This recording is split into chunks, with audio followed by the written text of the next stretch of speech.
So more details of the chapter has just dropped. The chapter is 17 pages, and you guys all know in this channel we don't do no fluff talk. We go straight into the spoilers. The chapter title is called Scopper Gaban. The cover story is, of course, the ogre child Yamato's golden harvest surrogate pilgrimage. If anything happens to Peitan, I will follow you to the deepest depths of hell and kill you there. Ulti is tied to a dartboard, threatening Who's Who while he's throwing knives at her. So it looks like she's really worried for her brother Page 1. And this Who's Who Ulti dynamic is interesting because we all know the power scaling debates between these characters, and Yamato's watching this, so Yamato probably is going to come in there. Yamato who's already dealt damage to Ulti is probably not going to deal damage to Who's Who. That's what I'm assuming. Chapter starts where last one ended. Luffy is confused and doesn't know why he has to fight Gaban. Zoro thinks back to what Colin said about how powerful his dad is. So those are two valuable information that we're getting right now. First of all, Luffy doesn't want to fight Gaban because he likes his energy properly. Luffy's a really good emotional intelligent character. And Zoro, just looking logically, Colin's dad is powerful, so he already knows that this guy has to be a monster. I like the two dynamics between Luffy and Zoro analyzing Scopper Gaban. Luffy stretches his hand to take the key, but Gaban easily dodges him. Starting to get annoyed, Luffy jumps closer Gaban, and then he tries to take the key again. This time Gaban coats the key with Haki and smashes Luffy to the ground. Black lightning appears when the key hits Luffy. So it looks like Gaban is one of the guys with Conqueror's Haki coating, but if Rayleigh had it and Garp had it and Roger and Viper in his prime and Big Mom and Kaido, I assume Scopper Gaban would have it because he's the left hand of the Pirate King. If anything, this is good for Sanji because if Scopper Gaban has Conqueror's Haki coating, Sanji's looking good for you in the future. Then we also see Rhodes say, "Wait, Yasan," and Nami says, "No way, Luffy." Nami's so shocked that Luffy's getting his ass whooped, and Luffy's like, pretty much off the damage. So this is really good. This is really good details to the spoilers that we recently just talked about. Luffy emerges from the rubble and is on the ground, and he's very angry. Luffy stretches his hand at Gaban multiple times, like when he uses Gomu Gomu no Gatling, but Gaban dodges them easily. That's crazy. It means his observation haki has to be insane. Gaban says, "What a nice straw hat you got there. Suits you better than that helmet, don't you think?" So Gaban is being a little cheeky in this little clash with Luffy. Luffy says, "Obviously, it's a treasure that Shanks let me keep for him. Now give me that key." Gaban says, "Keep? He didn't just give it to you? What a stingy man." And Luffy says, "Idiot, it's not like that. Stop blurting out stuff like that when you don't know nothing about Shanks." Right back at you, brat. This is really good banter because Gaban was literally taking care of Shanks since he was a baby. So if anything, Gaban knows a lot about Shanks actually. So it's cool to see that Gaban is also dealing with base Luffy while the talking, and like it shows how powerful he is. He's not no scrub. Suddenly Gaban shoves part of the key into Luffy's mouth, and Luffy's head takes the shape of the key. And then Gaban takes out both his axes and prepares to attack Luffy with them. So it looks like Gaban is about to get a little serious when he takes out his actual main weapons. And Zoro says, "What? Axes?" And Gaban says, "Yaso Takeru, army of fierce warriors." Seems like an Elbaph related attack, just like how Big Mom has one. And of course, Zoro says, "Luffy, get out the way." Kind of like when Big Mom told Kaido to dodge when Zoro's attacking. So Zoro can sense some powerful energy from Gaban. This is really good because it shows that the power he has in those axes is pretty powerful. And Zoro is a man who uses weapons too, so he can respect a strong weapon user. Luffy senses powerful Gaban's haki, and his face changes to a worried and funny expression. Gaban uses a huge attack with multiple axe blows that destroy one of the castle towers. Luffy barely dodges the attack, and Zoro stops part of it with his 3 sword, showing that, yeah, these guys are realizing this guy's haki is legit. Gaban is thinking to himself he has a good crewmate when he noticed that Zoro also helped out to block the attack. So Gaban is also analyzing Zoro as a right hand because Gaban was a left hand. He knows how to be a wing of the Pirate King. And Luffy, honestly, it's cool to see that they're respecting Gaban's power and ability, because I didn't want it to be a situation where they just mollywop Gaban. That would not be good because Rayleigh never had that. So like, why would you do that to Scopper Gaban? Like, the narratives would have went crazy if you did that. Nami and Road are in shock. Luffy and Zoro get serious. Luffy changes to gear 5 and black lightning appears in Zoro's 3 swords. So we're seeing that Luffy's going gear 5th like he did against Kaido, Kizaru, and Lucci. Which if Luffy didn't go gear 5th, I'll be shocked. And then of course Zoro has also black lightning coming out of his sword. So Zoro's taking with his King of Hell mode a little bit. Not really fully killing Hell mode because he has the bandana on, but he has the Kankasaki codex. So Zoro's taking this serious. If these guys are going to their strongest forms, they're taking this serious. All Luffy's clothes and his axe are white now. And even his Viking helmet has fused with his hair, and it looks like Luffy has horns. I love this aesthetic here because it looks like Luffy has like become an ancient giant with the horns. And Luffy says, "Let's do this, Zoro." So they're about to jump Gaban. Like, they don't give a crap. And Zoro's like, "Yeah." And Gaban is thinking to himself, so that's truly the white form.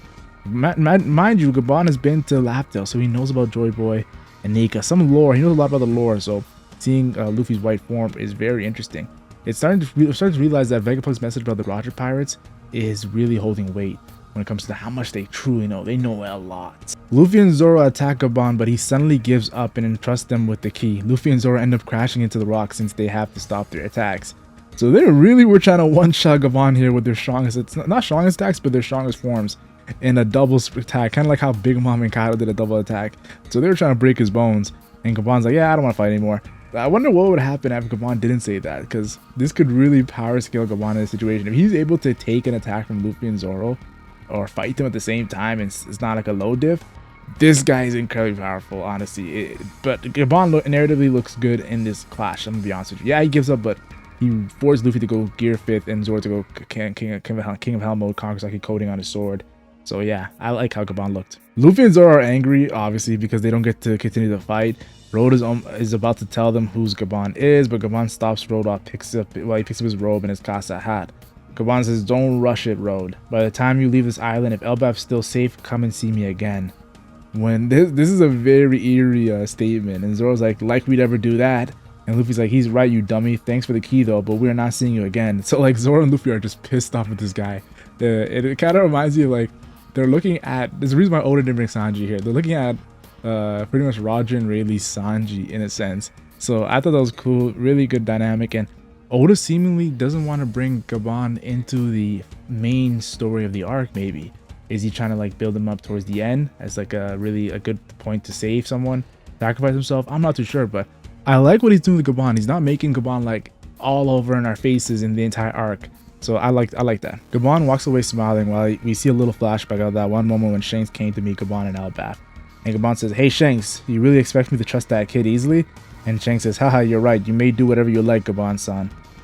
So it's cool to see that Gaban is keeping his personality as that hothead. Because he's been a hothead since back in the days when he didn't trust Kozuki Oden. When Kozuki Oden first joined. So I love this dynamic here by Scopper and Shanks, because you know Scopper pretty much took care of Shanks since he was a kid, since God Valley. So there's respect there too as well. Cut to Walrus School. The kids tell Anji they saw a strange bird flying by, but when Anji looks up, it's gone. Now this is definitely really cool by Oda, because if you guys don't remember, there's a real life story about UFOs and aliens in a school in Africa. And I think Oda's referring to this in this moment, and I thought that I loved the connection to real life events that Oda does here, so this was really cool. Cutting out to the forest in the Sun World near the Walrus School, Shamrock and Gunko land in a huge branch. Shamrock is surprised to see that Elbaph even has a school. Seems you could see that they really are judging Elbaph as like warriors at no knowledge.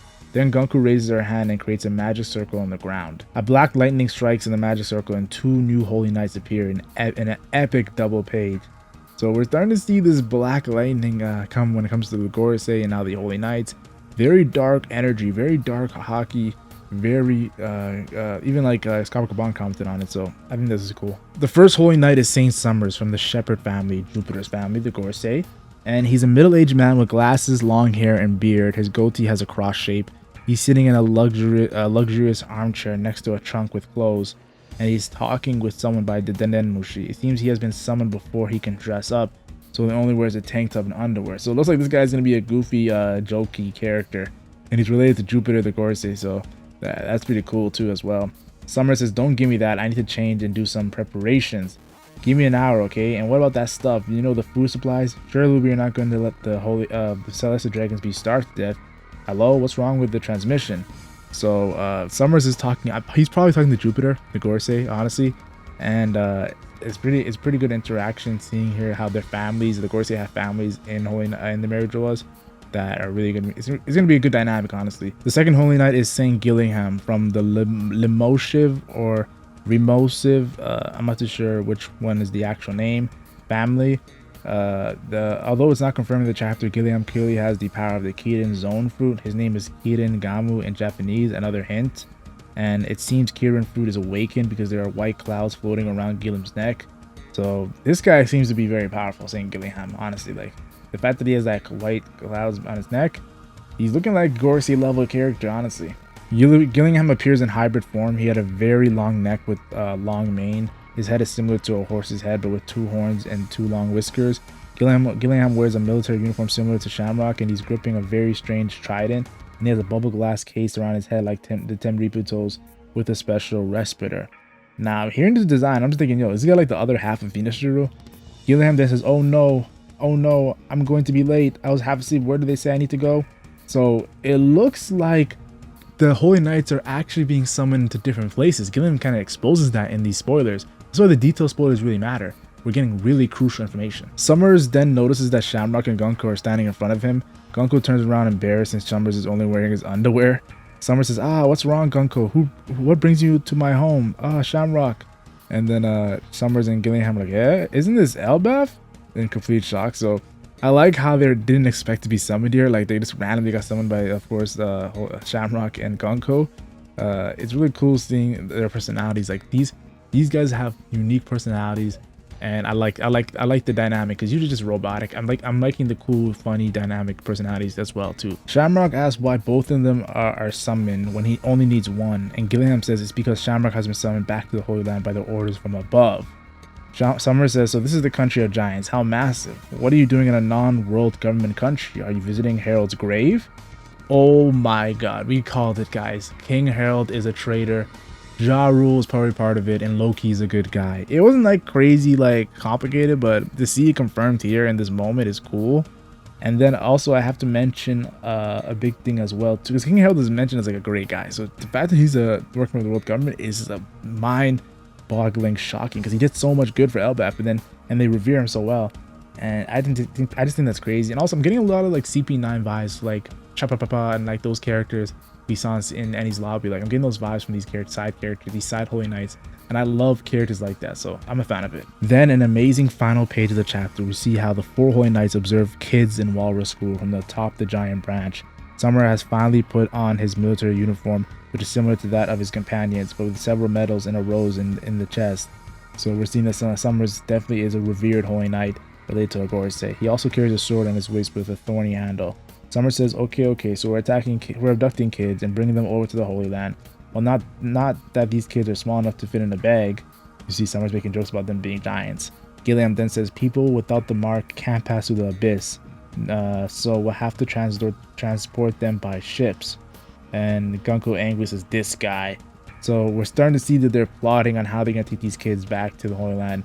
And it's interesting seeing how the circle works, magic circle works. You need to be marked with it. So I think the way you get marked by it, I'm probably assuming, isn't it through Imu, or maybe another Gorse can do it, but this is maybe Figure Garling marked all these Holy Knights. I'm not too sure what is going on, but it's interesting. The chapter ends with Shamrock talking with an evil face. Shamrock says, with your powers, why don't we make this a game? Now, this means one of the Holy Knights, I'm assuming Gillingham or Summers, one of them, have an interesting power where it can really cause some havoc here.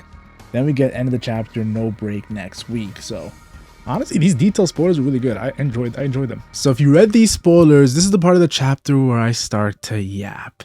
And I'm gonna keep it real, guys. I can't wait to see this chapter. This is one of those chapters where you gotta see the panels, you gotta see the artwork. And first things first, the thing that's in my mind is Gaban is a Conqueror's Haki coding user. This is big for Sanji fans. The left hand has Conqueror's Haki coding. And like, so Oda's probably gonna give Sanji Conqueror's Haki very, very soon. And I want him to have Conqueror's Haki, because if that means that Roger had 4 guys with Conqueror's Haki coding. Roger, Rayleigh, Scarper Gaban, and Odin. People are like, oh, Odin didn't have it. No, Odin had it. How do you Scar Kaido, guys? So yeah, that's insane. The Pirate Kid crew was powerful back in God Valley. No wonder they were able to go up against the Rocks. You had like pretty much Roger and Rayleigh and Gaban with Conqueror's Haki coding going up against Rocks, Whitebeard, Cheeky, the Big Mom. I wonder if there's any more Roger pirates that have like crazy amount of haki, like are pretty powerful too as well, like Jinbei level or something, Yonko Commander level. Because right now it looks like all the top 3 Pirate King crew members are above their minimum Admiral level. So like obviously Roger's above it, but I'm saying minimum. And then of course there's probably some Yonko Commander level characters on the Roger Pirate crew as well. So Gaban was a very good treat to see. He's not gonna be really a pivotal character in the Elbaph arc. That's what I'm getting. And then also the King Harold stuff. Whoa. So we're starting to see what's really going on in Elbaph, yo. And it's messed up. I'm gonna keep it real. But yeah, this is me. I'm not gonna yap too much about this chapter because I want to save it for the chapter discussion reaction I do. And I got a big Doflamingo emu videos coming out as well, so you guys are gonna really love that. So turn on notification, guys. And I thank you for supporting the channel, guys. It means a lot, guys. You've been supporting a lot this year in 2025, and I plan to give you guys more stuff, more controversial content, so you guys can debate in the comments as well.